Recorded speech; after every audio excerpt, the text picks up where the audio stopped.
Since 1985, Celtic Frost has experimented with using women's voices on select tracks from their To Mega the Ryan album. Paradise Lost started incorporating these vocal styles from their initial release, Lost Paradise, in 1990. Motivated by Paradise Lost's approach to using female vocals in their second record, Gothic, The Gathering unveiled their first album, Always, in 1992, featuring male growler Bart Smits accompanied by female singer Marit Groot.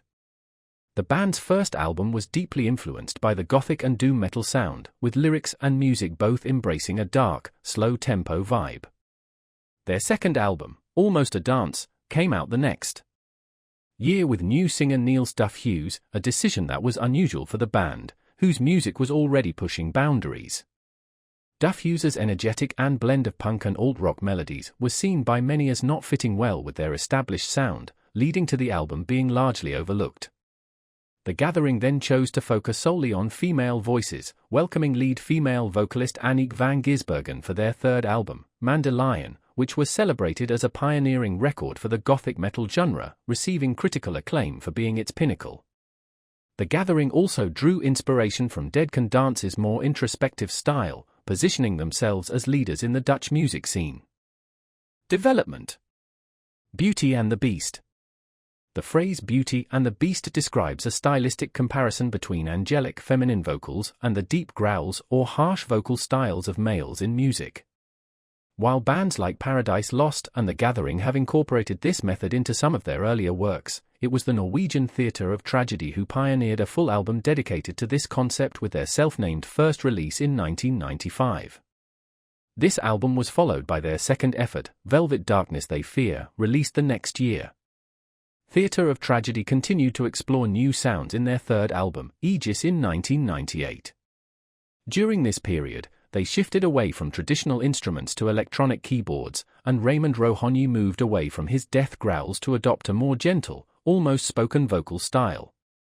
The sound of their music became more polished and refined, reducing the sharpness of the guitars yet maintaining a high level of quality that led many European critics to give Aegis a score of perfect. Throughout the late 1990s, additional bands emerged, showcasing a contrast between bold male raspy vocals and delicate female clean tones. Trail of Tears, established in 1994, led by vocalists like Vibeke Steen, a quality operatic soprano, Sten Berge, a clean-toned countertenor, and Morten Veland, known for his aggressive black metal shrieks, debuted in 1998 with their debut LP. Similarly, Tristania, which came to life in 1995, showcased the versatility of its vocal styles through Steen, Berge, and Veland, and released their debut in the same year. All three bands hailed from Norway and each made their debut in 1998, with Tristania differentiating itself by incorporating a choir in their second album, Beyond the Veil, where Pete Johansson of The Sins of Thy Beloved contributed violin arrangements, garnering enthusiastic reviews throughout Europe. By this point, they had reached the pinnacle of goth metal with their sophisticated musical approach. However, their journey was not without hurdles, as the departure of Morten Veland, the group's lead composer and singer, in 2001, by forming Cyanea, was seen as a major setback. Nonetheless, Tristania has continued to thrive with their subsequent works and has since earned a global reputation as a premier goth metal band. The attractiveness of combining elements of beauty and beast imagery has been a hallmark of goth metal for over a decade, with bands throughout Europe embracing this aesthetic, including Cradle of Filth. They have used the concept by featuring guest female vocalists like Liv Christine and Sarah Jezebel Deva from Liv Christine's Gift.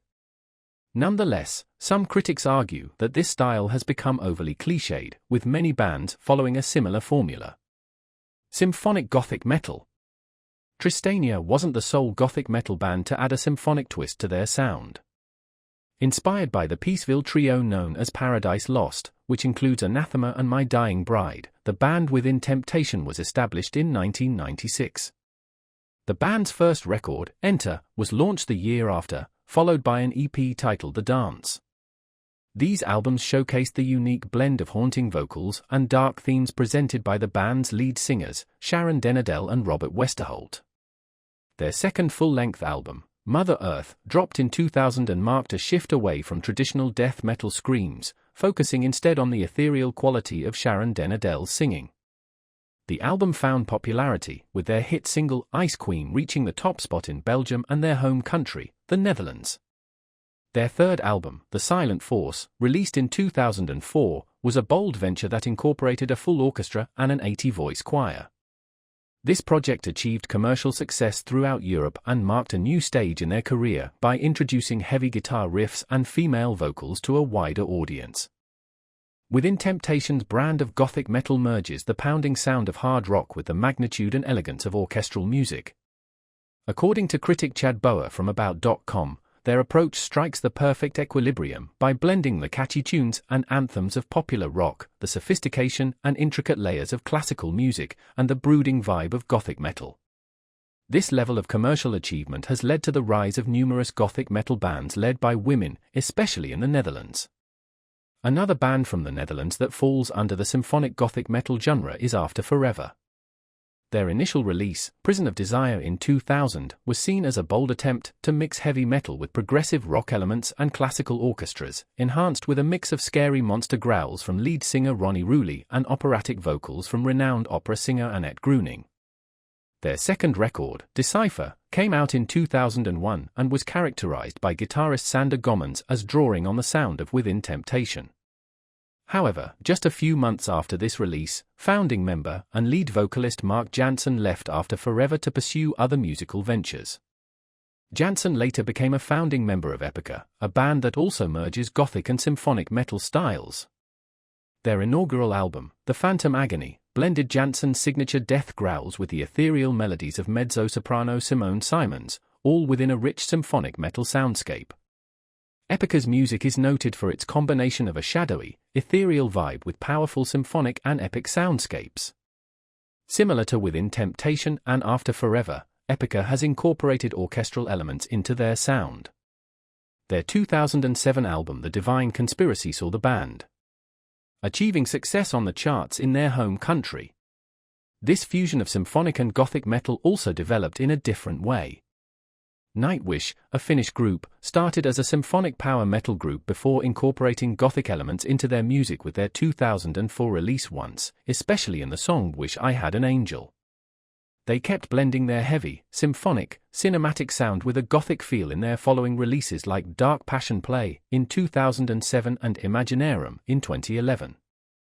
According to Rough Guide to Heavy Metal, S.E. Berelian described Nightwish as Gothic film score metal. Similarly, the Swedish band Therion added Gothic influences to their usual symphonic metal sound with their album Gothic Kabbalah released in 2007. Commercial success. Paradise Lost.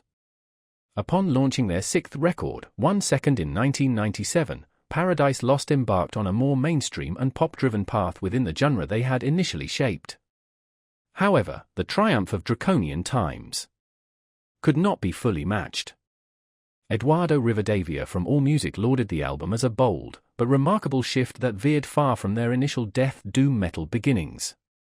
He noted, the album closely resembled Depeche Mode, stripped of any trace of their earlier heavy metal roots. Moving forward, their next releases increasingly incorporated electronic and pop elements, with the role of the guitars diminishing over time. This evolution led to a sound that was both approachable and focused on creating memorable hooks. Despite gaining a notable following in Europe, with all their albums experiencing strong sales, the band's claim to being the forerunners of Gothic metal has been neglected, likely due to their desire to avoid duplicating their previous work. Cradle of Filth.